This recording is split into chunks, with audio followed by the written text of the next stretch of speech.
வணக்கம். ஒருநாள் சுற்றுலா பயணமாக ஜனவரி மாதம் ராகுல் காந்தி புதுவை வருகிறார் என்று இளைஞர் காங்கிரஸ் உறுப்பினர் சேர்க்கை விழாவில் மத்திய இணையமைச்சர் நாராயணசாமி தகவல் தெரிவித்துள்ளார்.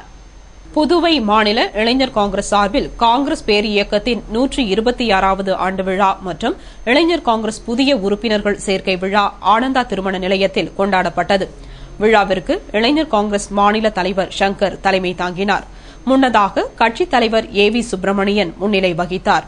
விழாவில் சிறப்பு விருந்தினராக மத்திய இணையமைச்சர் நாராயணசாமி கலந்து கொண்டு புதிய உறுப்பினர் சேர்க்கை படிவத்தை வெளியிட்டார்.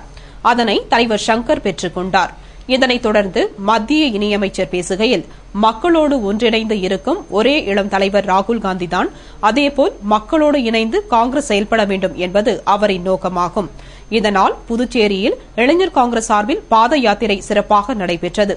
மேலும் இளைஞர் காங்கிரசார் ஒத்துழைப்பால்தான் பாராளுமன்ற தேர்தலில் நான் 93,000 வாக்கு வித்தியாசத்தில் நான் வெற்றி பெற்றேன். மேலும் வருகின்ற சட்டமன்ற தேர்தல் சவாலான தேர்தலாக இருக்கும். எனவே கட்சியை வளர்க்க வேண்டும் என்ற எண்ணம் உங்களுக்கு இருக்க வேண்டும். அதேபோல் காங்கிரஸ் தொண்டர்களாக இருப்பதுதான் பெருமை, கட்சியை விட்டு செல்பவர்களுக்கு எதுவும் இருக்காது என்றார். தொடர்ந்து எனக்கு அமைச்சர் பதவி, நாடாளுமன்ற உறுப்பினர் பதவி இவற்றை விட தொண்டர் பதவிதான் முக்கியம். கட்சிக்காரர்களை மதிக்க வேண்டும் என்பதும் எனக்கு முக்கியம். நான் சுற்றுலா வளர்ச்சிக்காக 55 கோடி ரூபாயை கடந்த சில நாட்களுக்கு முன்பு மத்திய அரசிடம் இருந்து பெற்றுத் தந்தேன். என்னைப் போலவே புதுவை வளர்ச்சிக்காக வைத்தியலிங்கம் தலைமையிலான அரசு பாடுபட்டு வருகிறது. ஆனால் சிலர் நாங்கள் சாதனை படைத்திருக்கிறோம், செயல்படுத்தி இருக்கிறோம் என்று ஓட்டு வாங்குவதற்காக பேசி வருகிறார்கள் என்றார். தொடர்ந்து மருத்துவக் கல்லூரி கொண்டு வந்திருக்கிறோம், புதுவையை குடிசை இல்லா நகரமாக மாற்றி வருகிறோம். எனவே எப்பொழுதும் புதுச்சேரி மக்கள் காங்கிரஸ் கட்சிக்கு ஆதரவு கொடுப்பார்கள் என்றும், வரும் ஜனவரி மாதம் ஒருநாள் சுற்றுப்பயணமாக ராகுல் காந்தி புதுவை வந்து கிராமப் பகுதி மக்கள் மற்றும் இளைஞர்களை சந்தித்து பேச இருக்கிறார் என்றும் பேசினார்.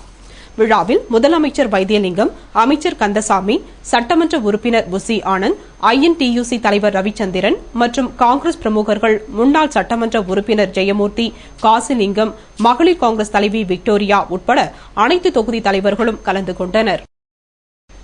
புதுவை பத்திரிகையாளர்களுக்கு பென்ஷன் திட்டம் கொண்டுவரப்படும் என்று முதலமைச்சர் திரு வைத்தியலிங்கம் பத்திரிகையாளர்கள் தின விழாவில் பேசினார். புதுவை அரசு செய்தி மற்றும் விளம்பரத்துறை சார்பில் பத்திரிகையாளர்கள் தின விழா இன்று கொண்டாடப்பட்டது. புதுவை சன்வே ஹோட்டலில் நடைபெற்ற விழாவிற்கு புதுவை அரசு செய்தி மற்றும் விளம்பரத்துறை இயக்குநர் திரு செல்வராஜ் அனைவரையும் வரவேற்றார். விழாவில் சட்டமன்ற உறுப்பினரும் முதல்வரின் பாராளுமன்ற செயலாளருமான திரு தியாகராஜன் முன்னிலை வகித்தார். நகரமன்ற தலைவி டாக்டர் ஸ்ரீதேவி வாழ்த்துரை வழங்கினார். சிறப்பு விருந்தினராக கலந்து கொண்ட முதல்வர் திரு வைத்தியலிங்கம் பத்திரிகையாளர்களுக்கு பல்வேறு சலுகைகளை அளித்து பேசினார். அப்பொழுது அவர், பத்திரிகையாளர்கள் தின விழாவில் கலந்து கொண்டு பேசுவதில் மகிழ்ச்சி அடைகிறேன். அரசின் எல்லா திட்டங்களையும் மக்களிடம் உடனுக்குடன் தெரிவிக்கும் துறை உங்களின் துறை. செய்திகளை மக்களிடம் குறிப்பிட்ட நேரத்திற்குள் சொல்லிவிட வேண்டும் என்பதில் நீங்கள் மிக கடினமான முறையில் உழைக்கின்றீர்கள். நேரம் காலம் பார்க்காமல் உழைக்கும் துறைகளில் உங்கள் துறைகளும் ஒன்று. இங்கு கூடியிருக்கும் செய்திப்பிரிவு ஆசிரியர்கள், ஒளிப்பதிவாளர்கள், பத்திரிகை ஆசிரியர்கள் என அனைவரையும் நான் உங்களது விழாவான என்று வெகுவாக பாராட்டுகிறேன் என்று பேசிய முதல்வர் திரு வைத்தியலிங்கம், உங்களுக்காக லேப்டாப் வழங்கிட அரசு மானியமாக 10,000 முதல் 15,000 வரை கொடுக்க இருக்கிறோம். மேலும் காப்பீட்டு திட்டத்தினை கொண்டுவரவும், ஓய்வு பெறுபவர்களுக்கு பென்ஷன் திட்டமும் கொண்டுவரவுள்ளோம் என்று பேசிய முதல்வர், உங்களுக்காக இலவச மனைப்பட்டா வழங்கிட இடம் தேர்வு செய்து வருகிறோம்.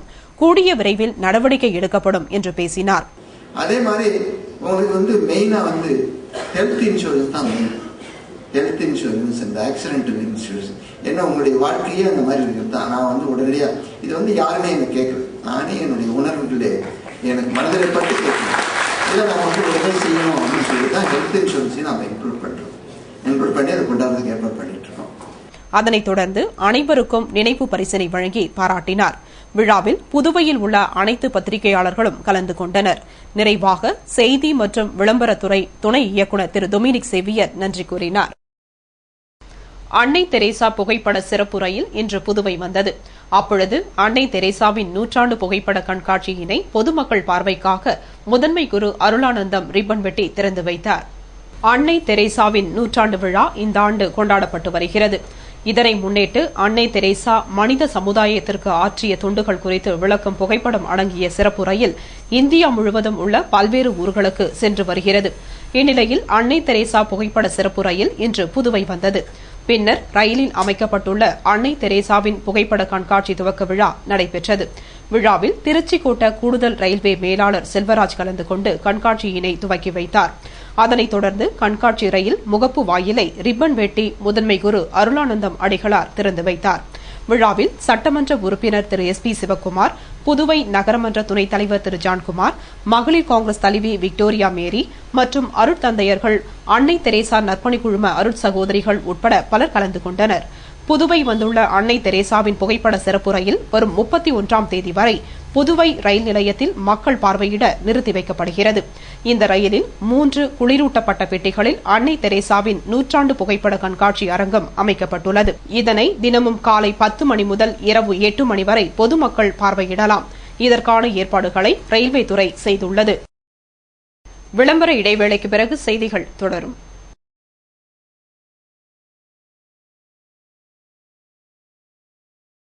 எப்பா நேத்து அடிச்ச காத்துல நம்ம தோட்டத்துல முருங்கமரம் சாஞ்சி போச்சு.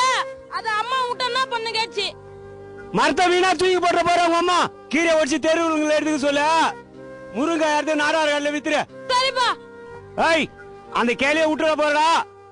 வெட்டி நட்டு வச்சா துளுக்கம். மறுபடி காய் காய்க்க வீணாகிட போறா. சரிப்பா சரிப்பா. சாதாரண முருங்கை மரம் உடைஞ்சாலே அதை வீணாக்கிடாம அந்த கிளையை வெட்டி இன்னொரு மரத்தையே உருவாக்குற நீங்க மனுஷன் செத்துட்டா மட்டும் அவனுடைய கண்ணை மண்ணில் புதைச்சும் நெருப்பில் எரிச்சும் வீணாக்கிறீங்களே. இதை என்ன மாதிரி பார்வை இல்லாதவங்களுக்கு தானமாக கொடுத்தீங்கன்னா உங்கள் மூலியமா நாங்களும் இந்த அழகான உலகத்தை பார்ப்போம்.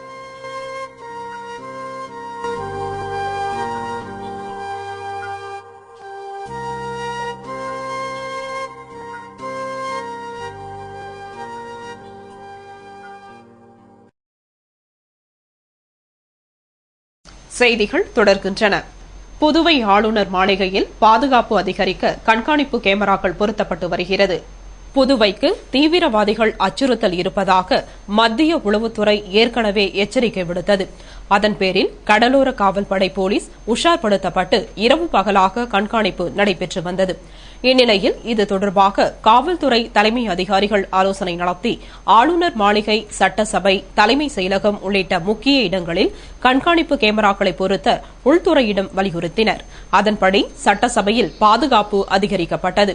மேலும் கேமராக்கள் பொருத்தப்பட்டவுடன் நுழைவாயில் மாற்றப்பட்டு சோதனைக்கு பிறகே உள்ளே அனுமதிக்கப்படுகின்றனர். இதனிடையே புத்தாண்டு தினத்தில் தாக்குதல் நடத்த தீவிரவாதிகள் சதித்திட்டம் போட்டுள்ளதாக மத்திய அரசு எச்சரிக்கை விடுத்துள்ளது. இதனால் நாடு முழுவதும் பாதுகாப்பு உஷார்படுத்தப்பட்டன. அதன் அடிப்படையில் புதுவையிலும் டிஜிபி வர்மா உத்தரவுக்கு இணங்க போலீஸ் கண்காணிப்பு தீவிரப்படுத்தப்பட்டுள்ளது. மேலும் ரயில்வே போலீசாரும் கடலோர காவல்படையும் சோதனையை முடுக்கிவிட்டுள்ளனர். இந்நிலையில் பாதுகாப்பு கருதி ஆளுநர் மாளிகையில் கேமராக்கள் பொருத்தும் பணி முழு வீச்சில் நடைபெற்று வருகிறது.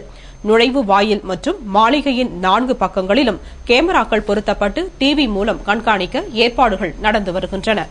இன்னும் சில தினங்களில் கேமராக்கள் பொருத்தும் பணிகள் முடிவடைந்து ஜனவரி மாதம் முதல் கேமராக்கள் இயங்கும் என தெரிகிறது. புத்தாண்டு தினத்தில் புதுவைக்கு தீவிரவாதிகள் அச்சுறுத்தல் விடுத்துள்ளதால் பல்வேறு பாதுகாப்பு பணிகள் போர்க்கால அடிப்படையில் நடைபெற்று வருகிறது.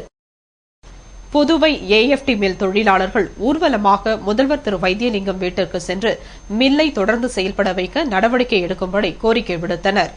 புதுவை ரோடியர் மில் தொழிலாளர்களுக்கு கடந்த 6ஆம் தேதி முதல் மில்லுக்கு விடுமுறை அளித்த நிர்வாகம் அதன் காரணமாக மில்லை மூடச் சொல்லி அரசாணை வந்துள்ளதாக கூறியுள்ளது. இதனால் அதிர்ச்சி அடைந்த தொழிலாளர்கள் ஒருங்கிணைந்த ஊழியர்கள் கூட்டமைப்பின் தலைவர் ஏழுமலை தலைமையில் 500க்கும் மேற்பட்டோர் முதலமைச்சர் திரு வைத்தியலிங்கம் வீட்டிற்கு சென்று அவரை சந்தித்தனர். தொழிலாளர்களின் குறைகளை கேட்ட முதல்வரிடம் மில்லுக்கு ஒதுக்கிய நிதியினை மொத்தமாக வழங்க வேண்டும், இந்த மாதம் வழங்கியுள்ள விடுப்பினை விடுப்பு கணக்கில் சேர்க்கக்கூடாது எனவும் மில்லை தொடர்ந்து செயல்பட வைக்க நடவடிக்கை எடுக்கும்படியும் கோரிக்கை விடுத்தனர். இதற்கு முதலமைச்சர் மில்லுக்கு ஒதுக்கியபடி நிதியினை முறையாக வழங்கி வருகிறோம், மேலும் அதிகாரிகளுக்கு இணையாக டிஏ மற்றும் சம்பள உயர்வு வழங்கி வருகிறோம், மில் தொடர்ந்து செயல்படுவதே அரசின் நோக்கம், மூடுவதாக இருந்தால் நிதி வழங்க வேண்டிய அவசியம் இருக்காது, எனவே மில்லின் அனைத்து யூனிட்டுகளும் தொடர்ந்து செயல்படும் என்று கூறினார். இதனை கேட்ட தொழிலாளர்கள் அனைவரும் மனநிறைவுடன் கலைந்து சென்றனர். புதுவையில் இந்த ஆண்டு விபத்துகள் 900ஐ தாண்டி உள்ளது. மேலும் விபத்தில் பலியானோர் எண்ணிக்கை 155 பேர் என்பது குறிப்பிடத்தக்கதாகும். புதுவையில் இந்த ஆண்டு நிகழ்ந்த சாலை விபத்துகளின் எண்ணிக்கை 900ஐ தாண்டி உள்ளது. மேலும் பேருந்து விபத்துகள் கடந்த ஆண்டை விட அதிகரித்துள்ளது. இதனால் இந்த ஆண்டில் விபத்துகளில் மொத்தம் 155 பேர் உயிரிழந்துள்ளனர் என்பது குறிப்பிடத்தக்கதாகும். புதுவையில் பெரும்பாலான வாகன ஓட்டிகள் போக்குவரத்து விதிகளை சரிவர கடைபிடிப்பதில்லை. குறிப்பாக தாறுமாறாக 2 சக்கர மோட்டார் வாகனம் ஓட்டும் இளைஞர்கள், அதிவேகமாக பேருந்தை ஓட்டும் தனியார் பேருந்து ஓட்டுநர்கள், இவர்களால் தான் விபத்துகள் நடக்கின்றன.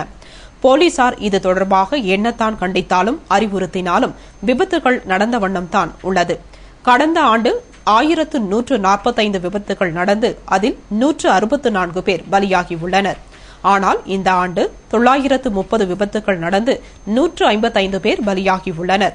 கடந்த ஆண்டை ஒப்பிடுகையில் இந்த ஆண்டு விபத்துகளின் எண்ணிக்கை சற்று குறைந்துள்ளது. மேலும் இந்த ஆண்டு பேருந்து விபத்துகள் அதிகரிப்புக்கு தனியார் பேருந்துகளின் அதிவேகம் மற்றும் ஓட்டுநர்களின் கவனக்குறைவுதான் முக்கிய காரணம். எனவே தனியார் பேருந்து ஓட்டுநர்கள் மிதமான வேகத்துடன் அதே சமயம் கவனத்துடன் ஓட்டினால்தான் வருங்காலத்தில் விபத்துக்களை குறைக்க முடியும். மேலும் தனியார் பேருந்து ஓட்டுநர்கள் ஆங்காங்கே பேருந்தை நிறுத்தி பயணிகளை ஏற்றுவதை தவிர்க்க வேண்டும். இதுபோன்ற விபத்துக்களை தவிர்க்க போக்குவரத்து போலீசார் அதிவேகத்தில் பேருந்து ஓட்டும் ஓட்டுநர்களின் ஓட்டுநர் உரிமத்தை ரத்து செய்ய வேண்டும். மேலும் விபத்துக்களில் இருந்து உயிர் பிழைக்க தலைக்கவசம் அணிய வேண்டும் என்று வலியுறுத்த வேண்டும். இது தொடர்பாக தயவு தாட்சண்யமின்றி போலீசார் நடவடிக்கை எடுத்தால்தான் வருங்காலத்தில் விபத்துக்கள் குறைய வாய்ப்புள்ளது. இத்துடன் செய்திகள் நிறைவடைந்தன. வணக்கம்.